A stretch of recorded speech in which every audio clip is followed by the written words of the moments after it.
X-Men. Get it!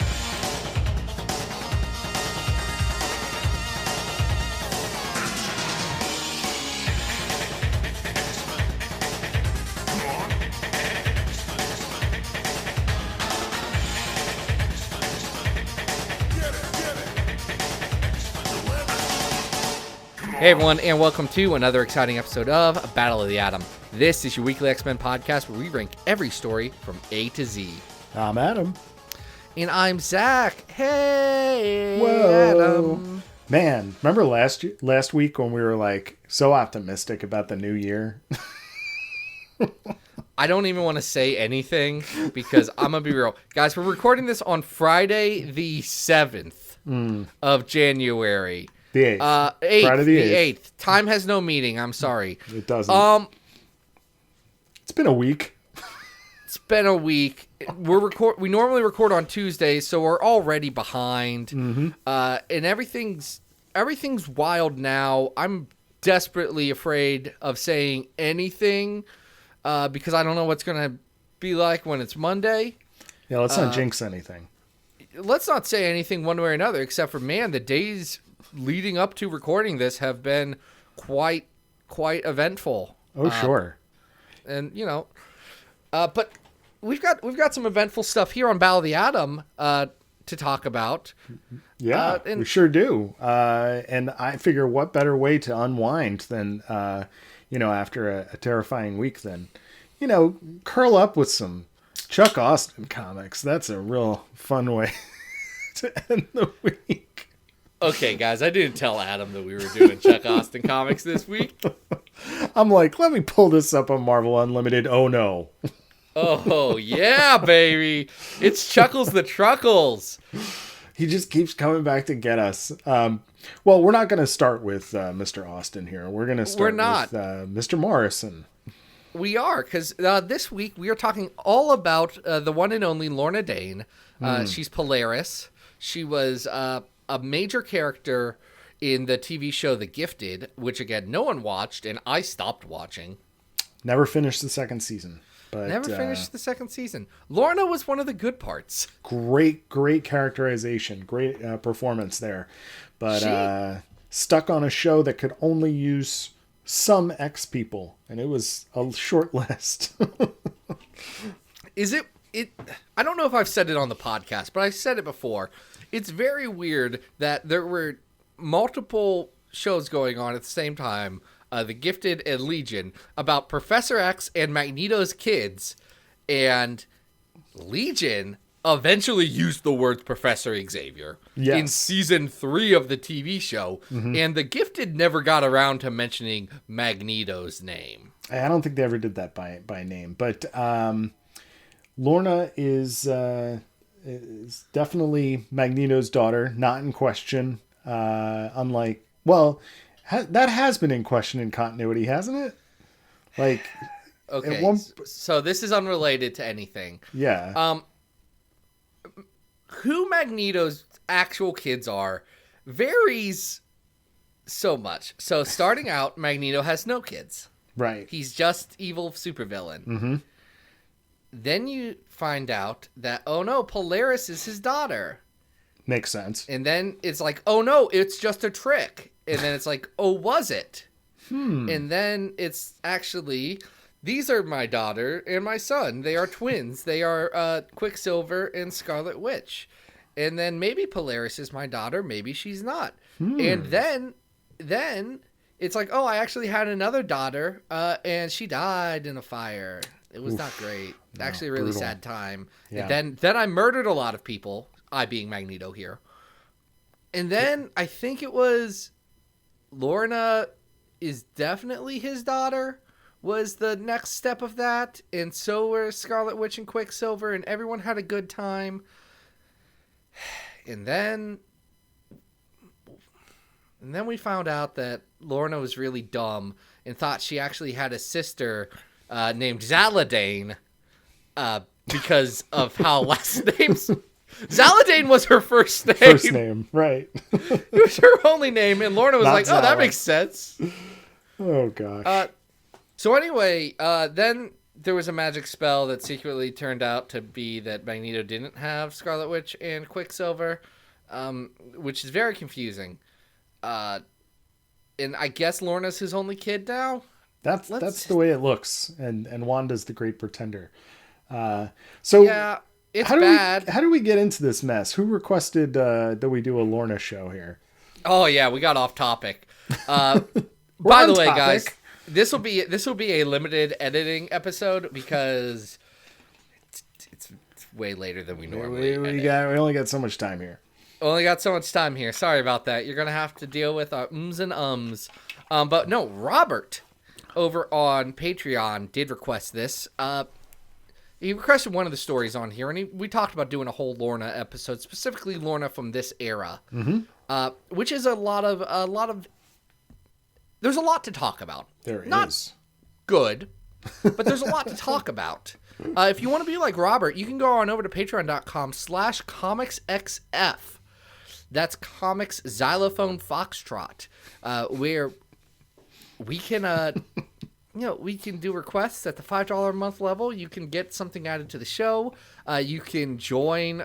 You can get some exclusive stuff on our. I wanted to say Xavier Files, but no, it's the Comics XF Discord, which is a lot of fun, and y'all should pop on over there if you haven't been around yet. There's a lot of people there, and it's a fun little community. Yeah. If you want exclusive things for the website Comics XF, you can go on over there. It's a good time. So Robert, thank you so much. But we're not going to start with Robert's request because we're going to work our way chronologically as opposed to reverse chronologically. Right. So we're going to start with the first Lorna story of this era, and that is New X-Men 132, Ambient Magnetic Fields. This was written by Grant Morrison with pencils by Phil Jimenez, inks by Andy Lanning, and colors by Chris Chuckery. Yeah, and we have a post-genocide Genosha. The Tri-Sentinel has laid waste at Cassandra Nova's command, and the X-Men are paying a visit to see what's in the rubble. Yeah, this is part of a mini arc that Morrison does, where Professor Xavier and Jean go on a world tour to see what the rest of Mutantdom is up to. So they go to Paris for a little bit and find Phantom X. They find Dust a little bit later, but this is a pit stop to Genosha, where they're feeling some weird energy. There's talks of ghosts. Yeah, and they're turning. The Tri-Sentinel is slowly being reconstructed into a monument to Magneto. His face is being sculpted into the Sentinel's head. So there's a lot of action happening here on Genosha. We've got an interesting crew here. Unus the Untouchable is here. He's haunted by these ghosts. Unus is here. Toad is here. Toad in Waiting is here, which is the Toad that Toad's making into a new Toad, which I had forgotten about. And that's one of those things that Morrison does really well. They will pick up a small, like, dumb one-line detail. We talked about this a lot when we did the Here Comes Tomorrow arc, where Morrison will throw out so many wild ideas very quickly. And then there's also Shocker, not the quilt man from Spider-Man, but Shocker from the Captain America annual number 4 team that Jack Kirby created. That's a wild dip there. Sabra is here as well. Or did we decide Sabra? Sabra. It's Sabra. Yeah, Sabra. Like the hummus. Yeah, it's Ruth Bat-Seraph. Right. So we've kind of got this peacekeeping rebuilding troop here. But Lorna is here as well, floating around naked with the, I don't know how you want to describe this, the magnetic memories of everyone that died that are like haunted. How would you describe this? everyone's hearing weird noises and seeing weird things, and what we find out is these are the ambient magnetic fields of the last recording of Genosha, the last screams of everything that Magneto doing magnet things helped. Right. He kind of, that was like his dying with his last, that he has recorded all of these things, and now Lorna is floating around with these ghost-like, I don't know, clouds that then she sort of whips around and then uses it to finish off the sculpture of Magneto. I mean, it's a little bit of a loose thing to describe, but by the end of this... Then she does that and puts all of the pieces of these ambient magnetic fields together, and you get the last words of Magneto. Yes. And Charles Xavier and Jean and Storm, who's there, they all get to hear that. Mm-hmm. Yes. It's an interesting story in that it layers on some of the themes and some of the plots that Morrison would started his run and would end his run with. Mm-hmm. Wild that Morrison does this and then also says, hey, Magneto's not really dead. He came up with his whole plan immediately. Yeah, it's strange to say the least. I mean, that they were taking this issue to say that Magneto had this last minute plan to make this elaborate memorial to this island, and yet is also going to simultaneously go off and become Zorn. So that never makes sense to me. I think we've talked about that at length. Unfortunately, Lorna is just kind of she's a tool. She's being used in this, and this is the source of a lot of her character's trauma for the coming years to the present, really. Right. And it's understandable, but different writers have used that to different effects in very strange ways.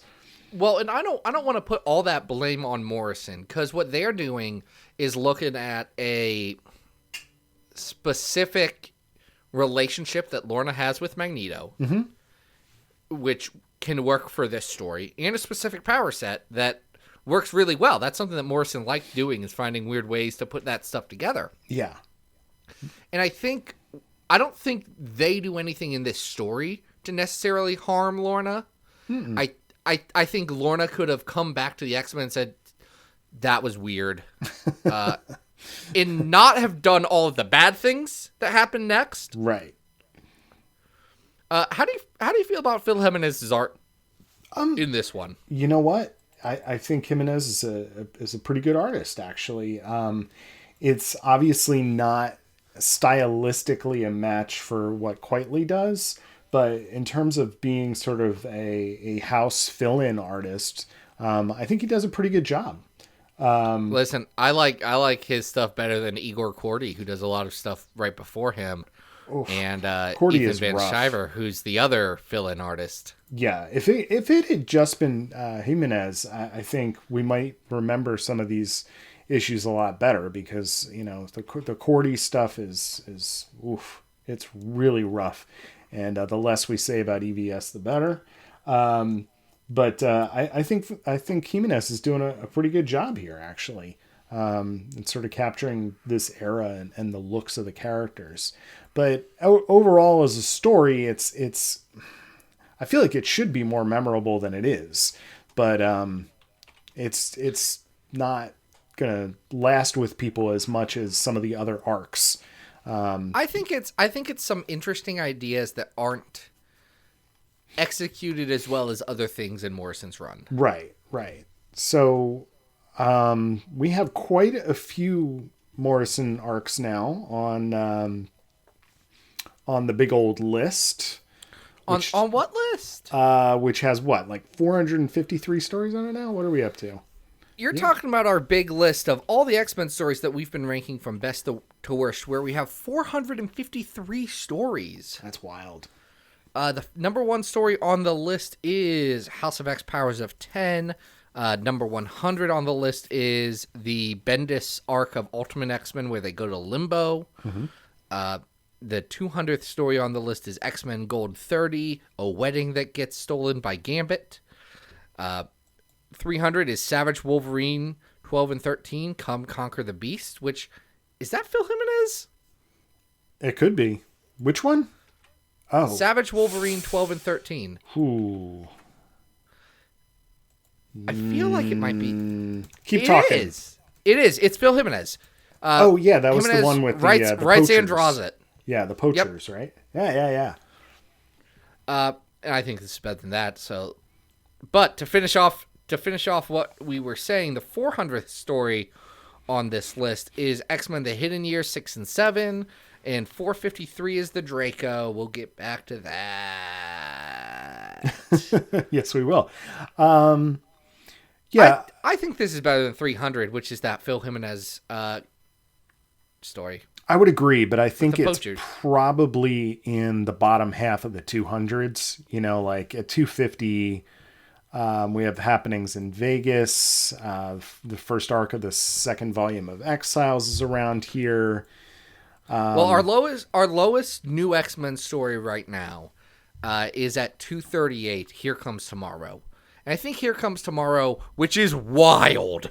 It's still better than this, though. I mean, yes, it's throwing stuff at the wall, and who knows what's stuck. But, you know, I'm just working my way down, and like the stuff around Uncanny 350, I like better than this. The first trial of Maggot, or the first trial of the first Maggot and the trial of Gambit. Yes, you like better? I do. I think we're getting close. We to the are right in the spot, right though. area. I probably like this better than number 261, which is Dark Reign, the List Wolverine number 1. Yeah, how do you feel about it? What's right above that is the Weapon X arc where Sabretooth gets a tiger cub. What do you like better? I think if Weapon X had Ricardo Lopez Ortiz doing all of the art, yeah, that's true. instead of just the last couple, I would like it better. Okay. But the first chunk of that arc does drag a little bit. Yeah. All right. I don't know if it's as good as when Cannonball fights Gladiator, though, in Uncanny 341 to 344. No, I would put it between those two. Perfect. So this is going to be our new 260. New X-Men 132. Ambient Magnetic Fields. It's that sounds like a nice band name. Like, I mean, there's the magnetic fields, but there's already the magnetic fields. There could be the ambient magnetic field. I don't know. They're just going to talk about the feelings around the Book of Love. Maybe we can talk around Chuck Austin's stories. We can't. In fact, we have to. Hey, Adam, do you think that Polaris and Havoc would have played Book of Love at their wedding?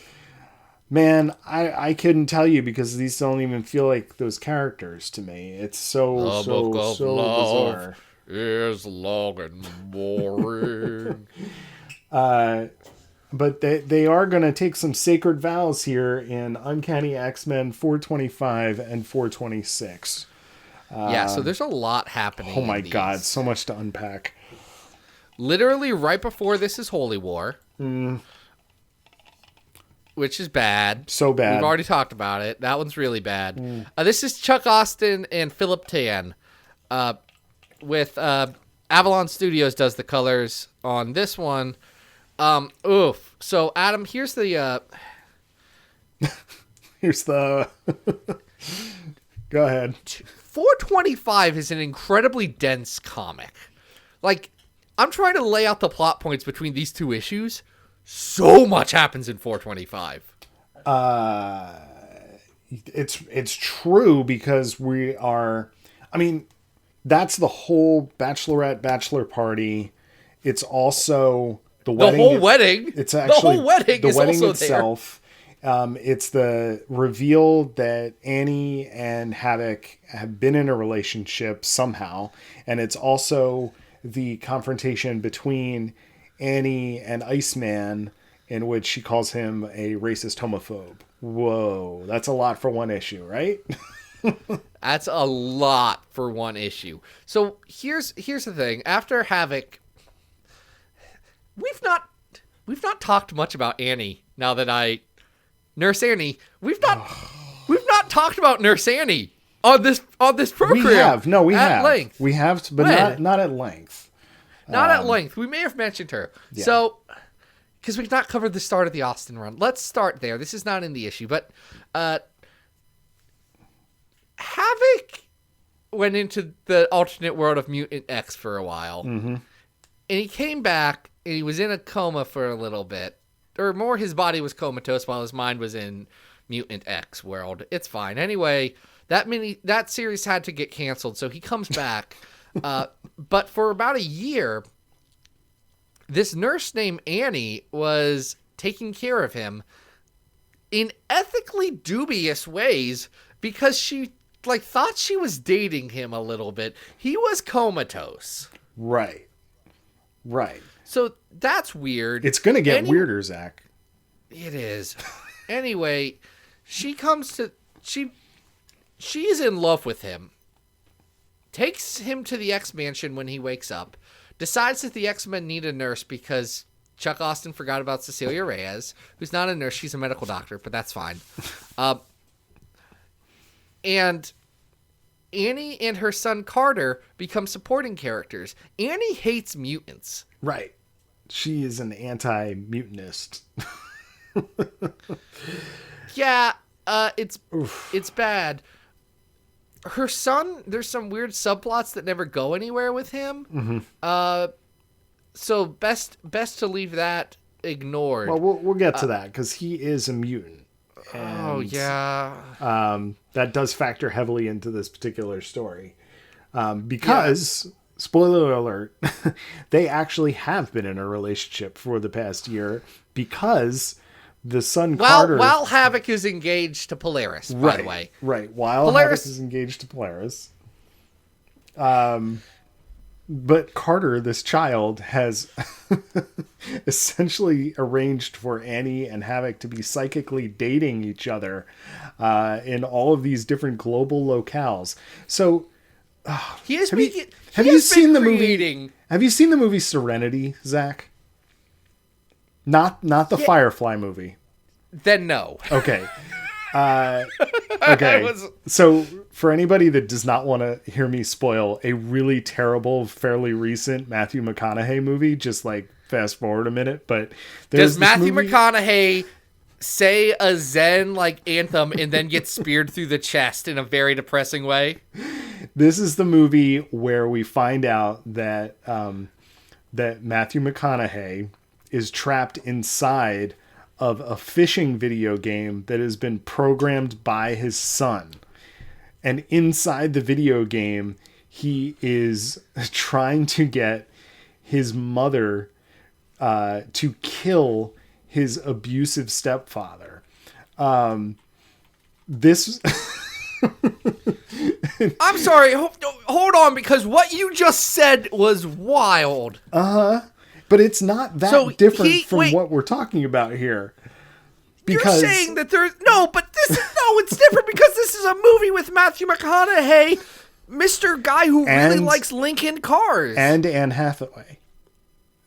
Very high star potential in this movie. You're telling me that this child programmed Sega Bass Fishing 2 to be a murder simulator? Yes. And... oddly similar to this arc. And, wait for it, there is a scene in the movie where the Matthew McConaughey simulation has sex with the Anne Hathaway simulation, which means that he programmed that scene. So when we have little Carter here, who is probably 10 years old at the most, planning these romantic dates, it's not dissimilar from that. It is very, very, very creepy. He is the conduit to allow his mom to get dream laid by Havoc?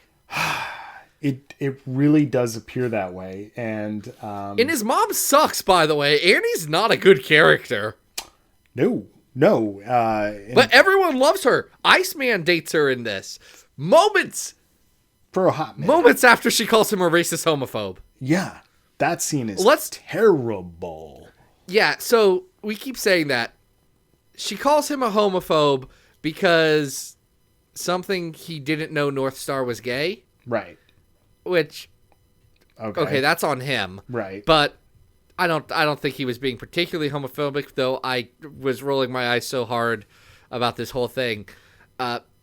She also repeats every bad Twitter argument about how Krakoa is an ethno-state now directly to Bobby. Like, well, you just care about mutants and you're just a mutant person. What would you do if there was just a human? You think you mutants are so much better than us humans. You're a racist against humans. You have reverse racism, Bobby Drake.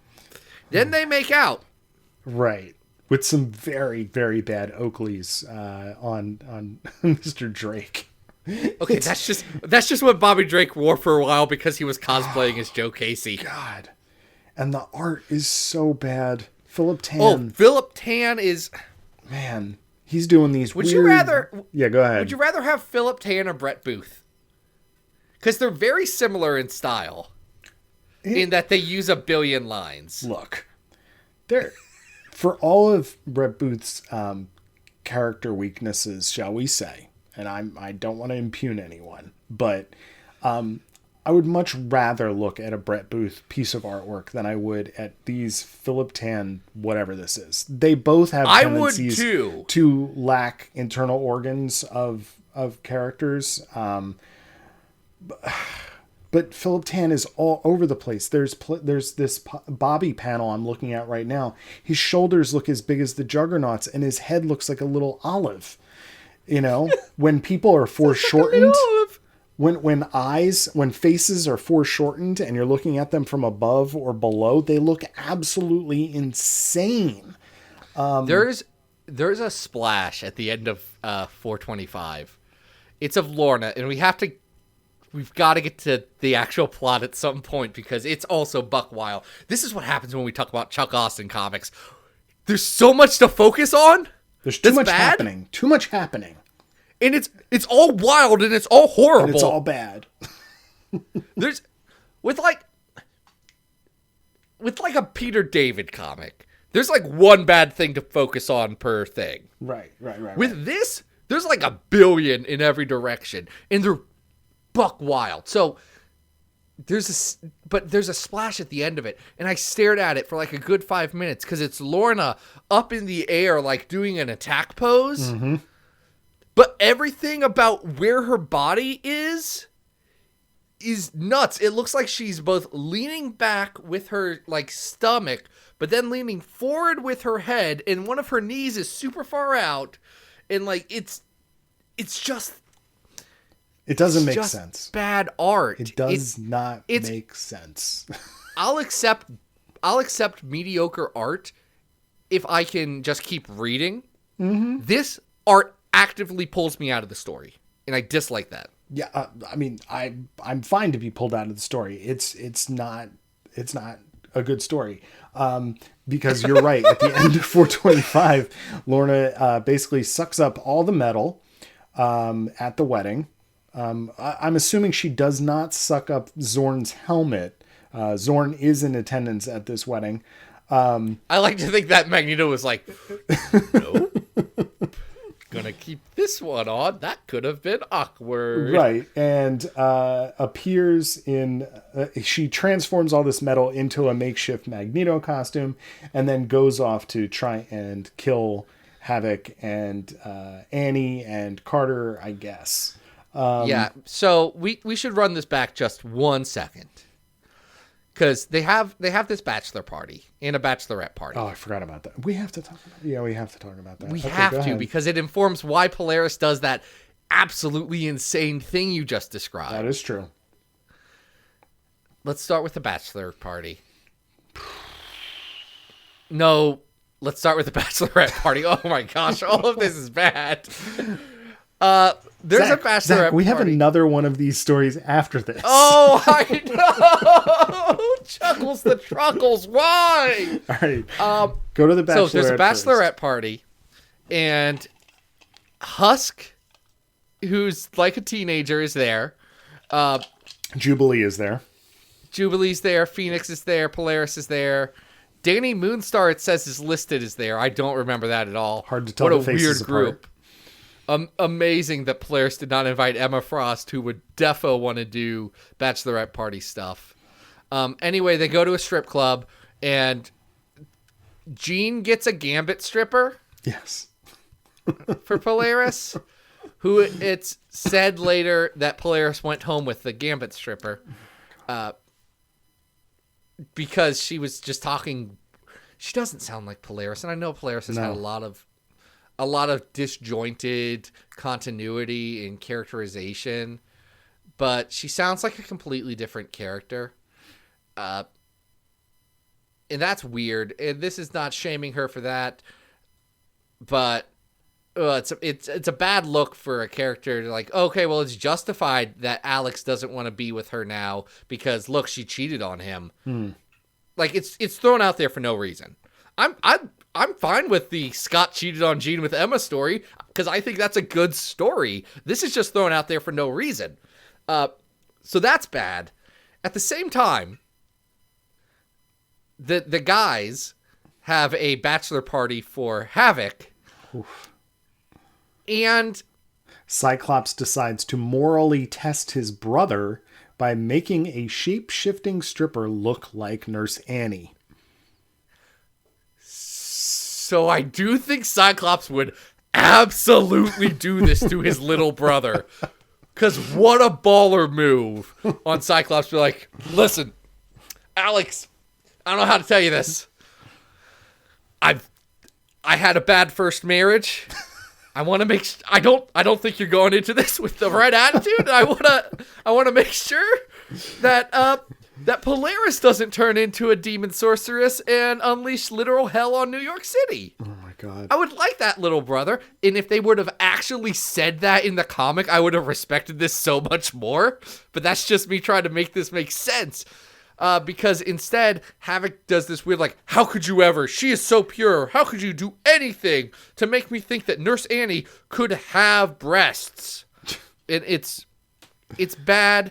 It's bad when all of the X-Men start talking to the shapeshifter about what she could change into. I hate it. Some of it's just silly things like Nightcrawler's like, hey, go turn into a redhead for Logan. Right. And Logan says something for Nightcrawler that I forget.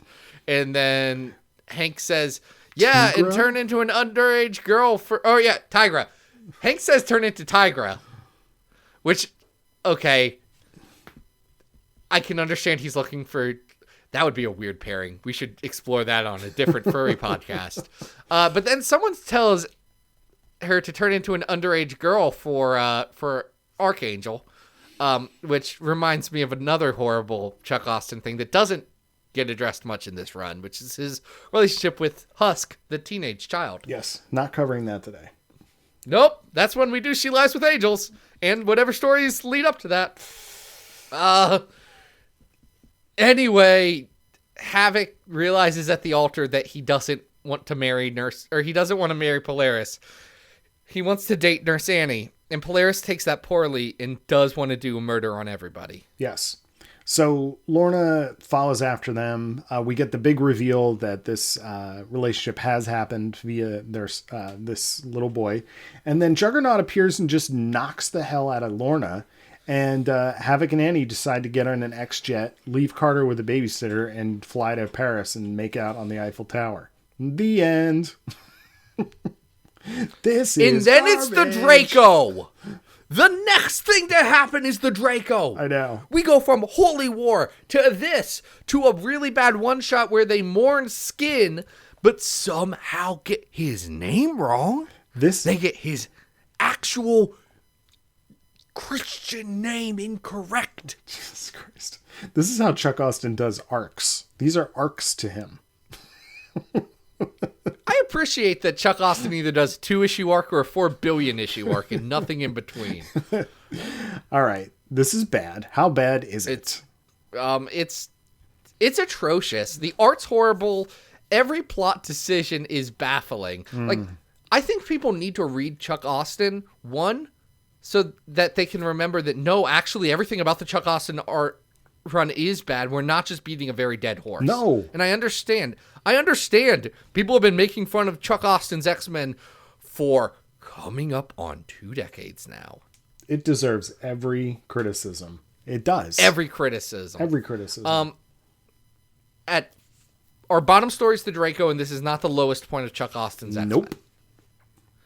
It's not as bad as Holy War at 451.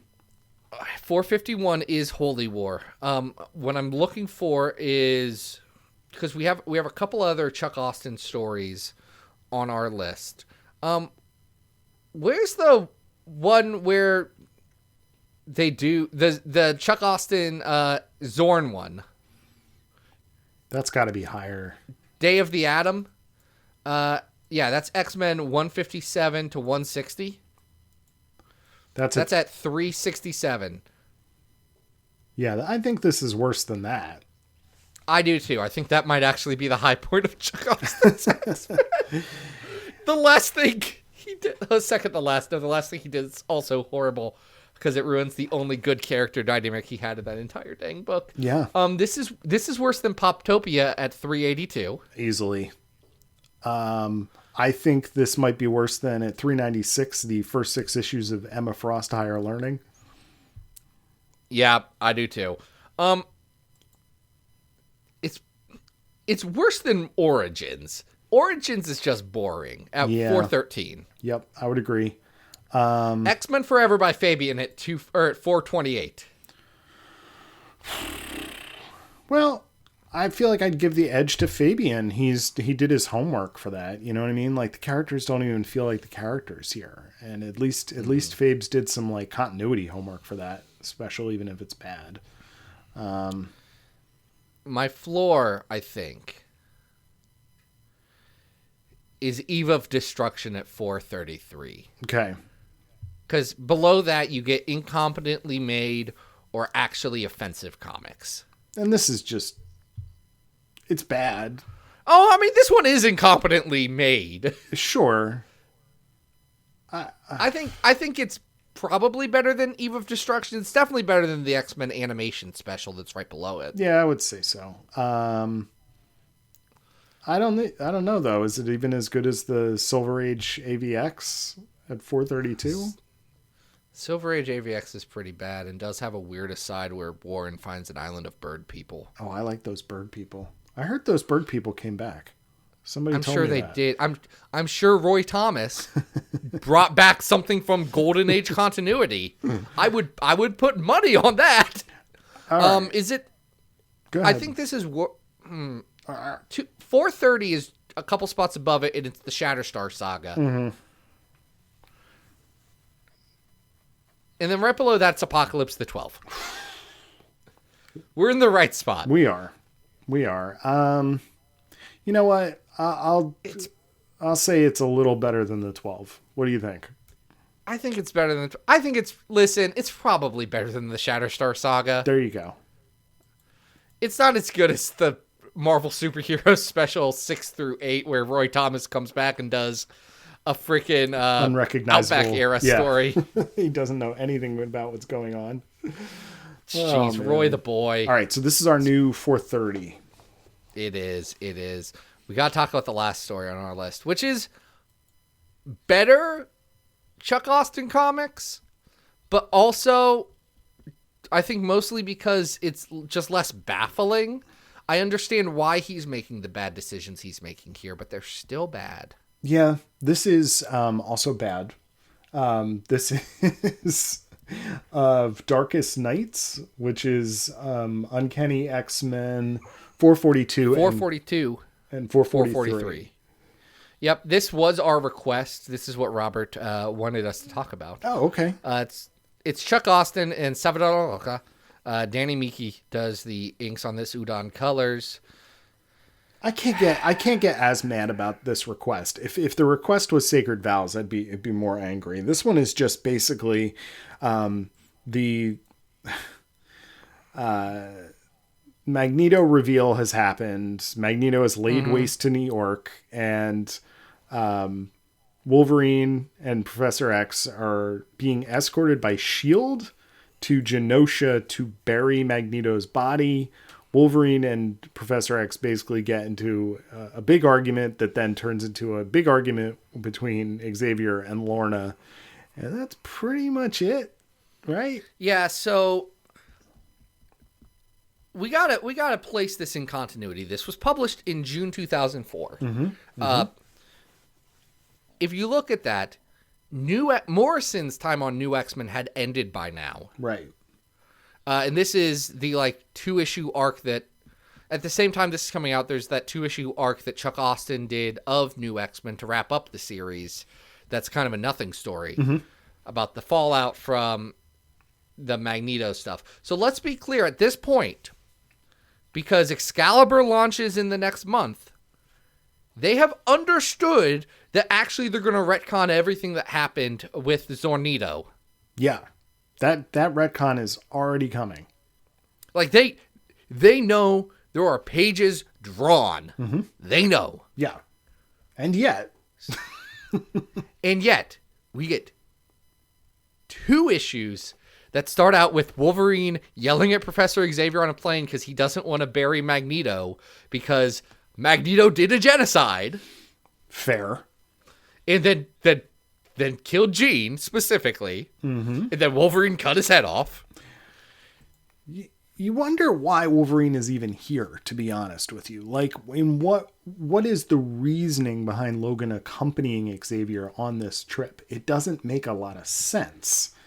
If Professor X really still feels so strongly about burying his buddy who just massacred a city, then great, go do your thing. But I have no idea why Wolverine is here just to give him the silent treatment on the way there and then argue with him for an issue so that we waste some time before Lorna shows up with Pietro and Wanda.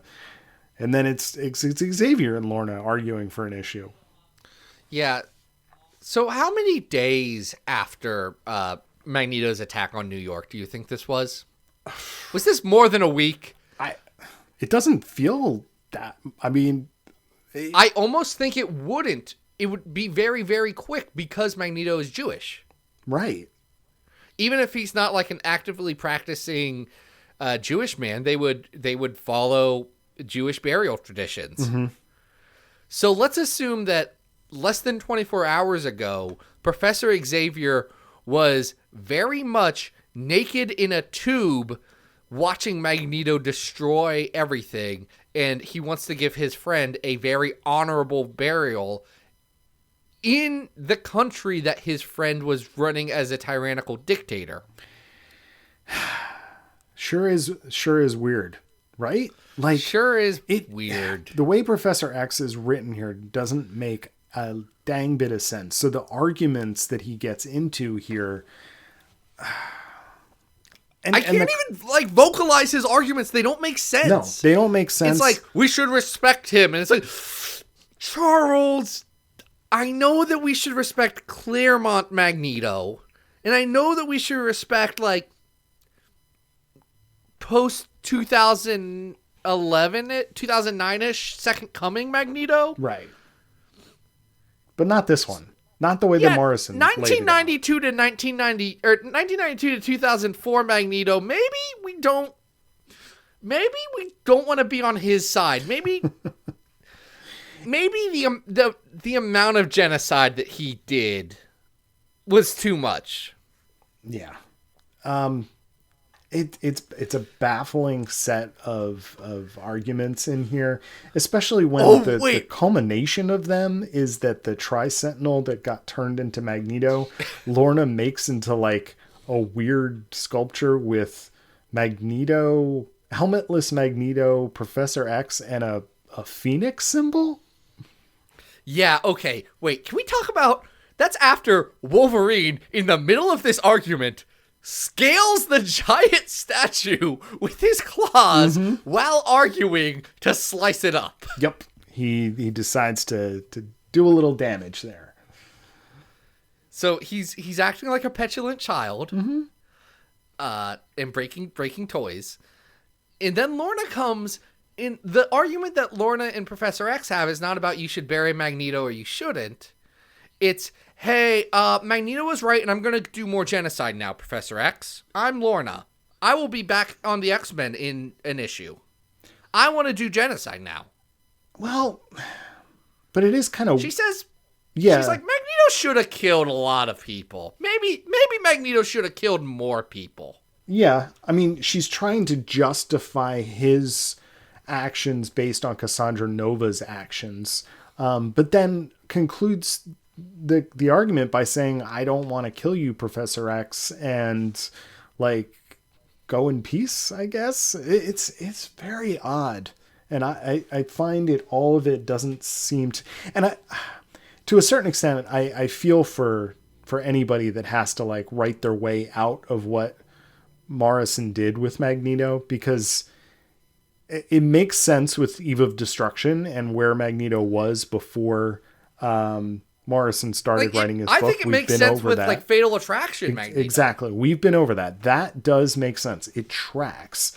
But having to try to write a story like this, and it just seems like above Chuck's like pay grade here. You know what I mean? I don't think that at this stage in his career, and you know, we've talked about the fact that he's gone on to find success in animation, and we're very happy for you, Mr. Austin. But this, you know, Chuck Austin used to work at Lucasfilm before comics. Yeah.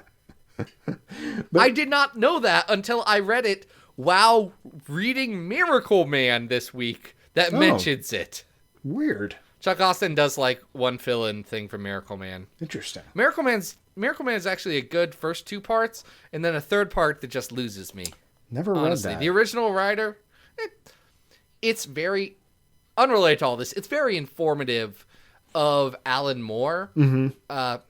And his view of how superheroes specifically would occur. And like you can see what the coolest thing about it is you can read it and see exactly where he would further develop very similar ideas in both Captain Britain and in Watchmen. But there's also a lot of not great stuff in that comic that I didn't enjoy. Both content-wise, and then it just gets real boring and esoteric for a while, where the last issue is Miracle Man saying, and this is how you make Utopia. Oh, that's strange, but... It's not that great. That part's whatever. I honestly wouldn't have been surprised if these 2 issues had ended with a similar send-off, because it's just all over the map, and it doesn't resolve anything. It doesn't make any real points. It's just sort of talking around something for a while. And okay, wait, one more thing. Yeah. I'm sorry, before we get to LaRocca, which we will. One more thing. I just realized based on timeline. Professor X knows that that's not Magneto's body in there. Professor Charles Xavier knows Magneto's not dead, because Magneto's going to show up the next month. Right.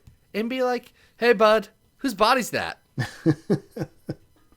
It's not mine. We both know that because we planned on meeting here. Right. Oh, right. So, yeah. So, what's the friggin' deal with these 2 issues, man? I don't know. They're filler, and they're meant to be some kind of poignant, and they are most definitely not.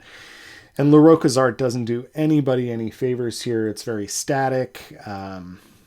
LaRocca's done worse, honestly. Oh, sure, but I'm graded on a curve there. It's just, you know, it's a Talking Heads issue that also has a very weird, if you go to the first page of 443, it's literally a view from Lorna's crotch up to her face. It's LaRocca, what you doing, buddy? What's going on here, buddy? But this isn't your best work. Anyway, this is not as bad, I think, as Sacred Vows, but how do you feel about it against something like 422, Magneto Rex? It's probably better than Magneto Rex, right? I mean, Magneto Rex is pretty pointless as well. I don't think it's as good as X-Men Liberators, which is not very good. Okay, then I'll put it between those 2. Perfect. I don't care. Oh, that solved that. That was great. This is our new 440 or 422? Yes, it is. one of these days we're going to be done with Chuck Austin comics. I feel like that would be a bigger accomplishment than just about anything else we could do on this show, is just to have Austin in the rear view. I don't know, because we're on the road to 500, Adam. We are on our way there. Mm-hmm. But you know what? We're not there yet. We've got a little bit more to go, and we're really excited on the journey that we are going to go on. But this journey has come to a close, so I want to thank a few people. I want to thank Robert for going on over to patreon.com/comicsxf. Threw money our way. Appreciate that. All of that money goes directly to the contributors of Comics XF, paying for quality independent comic book journalism. What? And also funny jokes about Taylor Swift. We actually had some really cool stuff that went up on the site. There's a really, as far as silly goes, there's an interview I did with Jonathan Hickman where I only talk about charts with him. That was great. So that's a blast. That was great. I was so happy about that. It was great. I told people, I pitched it to him saying, hey, I don't want to talk about anything except for charts. You in? And he said, okay. And then I snuck a question about football in there because I figured he wouldn't mind. That's like candy. Yeah, but then he predicted the game too. Wrong, didn't he? Didn't Clemson lose?